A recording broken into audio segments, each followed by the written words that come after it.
Acho que todos sabem que o engenheiro Venâncio chegou de viagem hoje e temos uma reunião com ele amanhã, presencial, para nós analisarmos como é que iremos redefinir e quais são os novos passos que iremos dar. E sobre este ponto, acho que a única resposta que eu posso dar neste momento é esta. Mas não podia deixar de aproveitar as vossas telas para lamentar a postura antidemocrática do Conselho Constitucional, como abaixo melhor explico. Nos termos do artigo 1º da nossa Constituição da República, Moçambique é um Estado de Direito.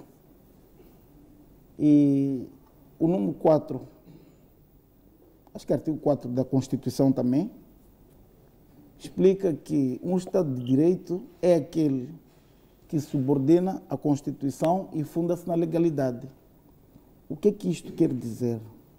Que o Estado de Direito tem como limite ou teto a Constituição da República e a atuação dos órgãos públicos obedecem à lei. Com isso estamos a dizer que, de acordo com este artigo que eu acabo de citar agora, não é permitido que existam arbitrariedades quando se tomam decisões que afetem o interesse público. Por que eu faço a menção deste aspecto? O direito prossegue dois fins muito importantes. O primeiro chama-se a justiça, mas o outro chama-se segurança jurídica. A segurança jurídica significa que as normas jurídicas que regulam a sociedade devem ser previsíveis, que as decisões já transitadas em julgado não podem, de forma alguma, ser modificadas e as leis não podem ter eficácia retroativa. É o que eu estou aqui a explicar. O que estou a explicar tem consagração constitucional, refiro-me ao artigo 57 da Constituição da República, que a lei só volta atrás, ou as decisões só podem ter eficácia retroativa quando disso resulta em benefícios. Ora, por que eu estou a fazer este introito? É que a CADE foi perseguida injustamente pela Comissão Nacional de Eleições. E esta perseguição culminou com a sua retirada da corrida eleitoral. E qual foi o argumento usado pela Comissão Nacional de Eleições? A Comissão Nacional de Eleições disse que a CADE, as candidaturas da CADE eram nulas. O termo que usou foi esse, chama-se nulidade de candidatura. Só que os argumentos usados pela CNE não eram convincentes, porque a fase em que nós nos encontrávamos era sim fase de candidatura, mas em nenhuma parte da deliberação da CNE mostrou-se que a candidatura do fulano de X ou Y tem a falta deste ou daquele documento. E, estranhamente, a própria Comissão Nacional de Eleições concentrou toda a sua deliberação falando de uma fase que já estava ultrapassada, que é a chamada fase da inscrição. E esta fase que estava ultrapassada foi precedida de algum formalismo dentro da própria Comissão Nacional de Eleições. Eu não sei se as câmeras lá em casa conseguem ver este documento, que eu prefiro exibir aqui, para perceberem claramente onde é que reside a má-fé da Comissão Nacional de Eleições e, consequentemente, do Conselho Constitucional. A assinatura que está aqui embaixo é do senhor Dom Carlos, aliás, já não é Dom, porque esse termo Dom tem que ser tirado, porque ele de Dom não tem nada, é do senhor Carlos Simão Matzinho. O senhor Carlos Simão Matzinho é, atualmente, o presidente da Comissão Nacional de Eleições.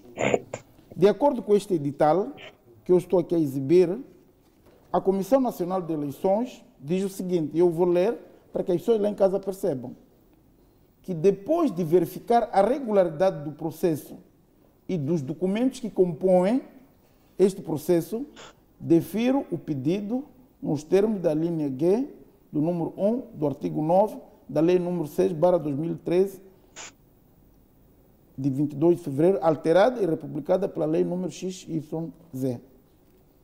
Ou seja, de acordo com este edital que eu estou aqui a exibir, e que tem a assinatura aqui embaixo, a Comissão Nacional de Eleições recebeu toda a documentação da CADE inerente à sua inscrição e, tendo recebido, verificou e concluiu que essa documentação não padecia de qualquer vício. E por conta disso, preste atenção, porque é extremamente importante explicar às pessoas lá em casa que não estão a perceber onde é que reside essa tal má-fé. Por conta deste ato de verificar o processo, ela concluiu que a CADE reunia todos os requisitos para se inscrever no processo eleitoral. Ora, tendo se inscrito, foi deliberado, isto é, foi deliberado através da deliberação número 59, que a CADE afinal podia reunir. E este edital, nos termos da lei eleitoral, é afixado num lugar de estilo da Comissão Nacional de Eleições e também num lugar de estilo na internet, isto na página oficial da CNE. E depois da fixação, qual é o objetivo de afixar um edital? É exatamente para, havendo qualquer interessado que veja que existe alguma situação de irregularidade, durante o prazo de 3 dias, possa arguir tal irregularidade. Decorrido esse prazo, e caso não seja arguída qualquer irregularidade, então a questão é publicada no Boletim da República. A publicação de um ato no Boletim da República determina o encerramento definitivo desse mesmo ato. Então, onde é que reside a má-fé do Conselho Constitucional e onde é que reside a má-fé da Comissão Nacional de Eleições? Quando a Comissão Nacional de Eleições se apercebeu que quem irá apadrinhar a candidatura do engenheiro Venâncio é a CADE, porque, se vocês se recordam, as inscrições terminaram no dia 7 de maio. E a essa altura, dia 7 de maio, o engenheiro Venâncio ainda fazia parte da Renamo. Foi aquela altura que eu e ele estivemos em Moloque, acho que havia congresso lá para os dias 15 e 16 de maio. A essa altura, quando a CADE se inscreveu, a Comissão Nacional de Eleições não sabia que a CADE iria apadrinhar o engenheiro Venâncio. Ora, a deliberação da Comissão Nacional de Eleições, violando as normas elementares do Conselho Constitucional, que são os seus acórdãos, foi voltar atrás para atacar essa mesma deliberação que eles praticamente disseram que os documentos eram válidos.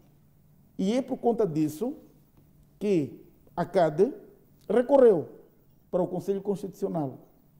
Por que recorreu? É que a deliberação que afastou a CADE é número 82/CNE/2024, que, sem qualquer motivo plausível, decidiu retirar a CADE sem fundamentação. E depois de recorrer ao Conselho Constitucional, o acórdão, aliás, o recurso da CADE está aqui, eu trouxe todo, e que neste mesmo recurso nós colocamos 2 questões prévias. O que é questão prévia? Para qualquer jurista, ainda bem que estou aqui perante pessoas que percebem, o doutor Mauro é jurista, o ilustre Edson. Ainda não sou jurista. É? Está bem, mas ok. Quando nós falamos de questão prévia, estamos a dizer que o juiz não pode, de forma alguma, decidir sobre o fundo da questão sem primeiro resolver essas questões. E quais são as questões prévias que nós colocávamos lá? Nós denunciamos ao Conselho Constitucional que a Comissão Nacional de Eleições violou o princípio da aquisição progressiva dos atos eleitorais e que qualquer decisão que for tomada por esse órgão, que é o Conselho Constitucional, tem que, em primeiro lugar, pronunciar sobre essa questão. Mas, em segundo lugar, é que a Comissão Nacional de Eleições inventou uma figura que não existe na lei eleitoral, que se chama de nulidade de candidatura.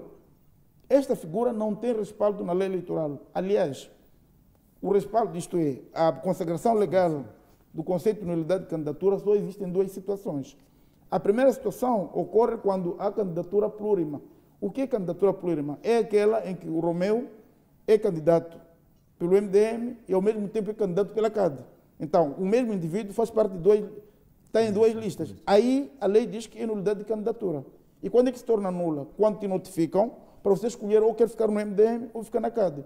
E você está indeciso. Aí diz que a candidatura é nula. A segunda situação que a lei conduz, diz que há nulidade de candidatura, ocorre quando o indivíduo for notificado para suprir algumas irregularidades no prazo de 5 dias.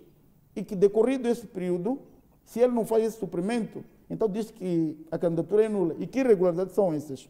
Tem a ver com o registro criminal, fotocópia de BEI, cartão de eleitor.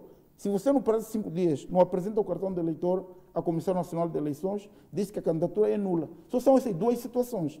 Então, a questão prévia que nós colocamos no nosso recurso dizia claramente que a Comissão Nacional de Eleições invocou uma figura de nulidade, sem, no entanto, indicar, primeiro, a própria base legal, que diz isso. Segundo, recorreu a uma lei, chamada Lei da Formação da Vontade Administrativa, quando a própria lei eleitoral já tem as suas nulidades. E o que nós pedimos, e pedimos ao Conselho Constitucional, ou levantamos essa questão, que eles não indicam a norma remissiva. O que é norma remissiva? É um artigo que diz que, na falta disto, então aplica-se a lei X. E isto não está lá previsto na lei eleitoral. Para a nossa tristeza e tristeza dos moçambicanos, o Conselho Constitucional recebeu o nosso recurso e, por ter visto que o recurso tinha todos os elementos para proceder, então, ao invés de se pronunciar sobre a deliberação 82, que foi o objeto do nosso recurso, vai se pronunciar sobre uma outra deliberação que não faz parte daquilo que nós estamos a pedir. Explicando para as pessoas que estão lá em casa a perceber, eu vou a um juiz e peço, senhor juiz, o Edson furtou 5 cabritos do meu curral. Tudo bem. Só que o juiz, ao invés de condenar o Edson sobre cabritos, está a condenar o Edson por um furto de ovelhas, por exemplo. Dito em outras palavras, o tribunal, isto é, o Conselho Constitucional, ao emitir o seu acórdão, em toda a extensão não falou nada do que nós escrevemos no nosso recurso.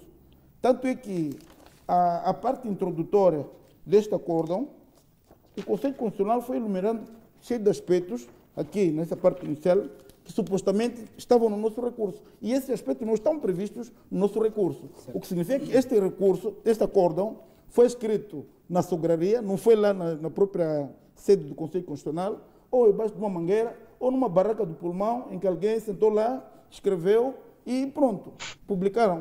Agora, onde que eu digo que houve uma arbitrariedade?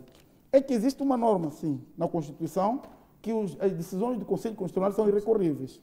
Contudo, quando se diz que são irrecorríveis, tem que ser decisões verdadeiras que vêm de um Conselho Constitucional, certo, e não do pulmão. Exato. Essa aqui é a questão do fundo. Certo. Evino, nós até demos exceção para explicar à vontade este assunto. Tudo bem. Mas já existe a decisão do Conselho Constitucional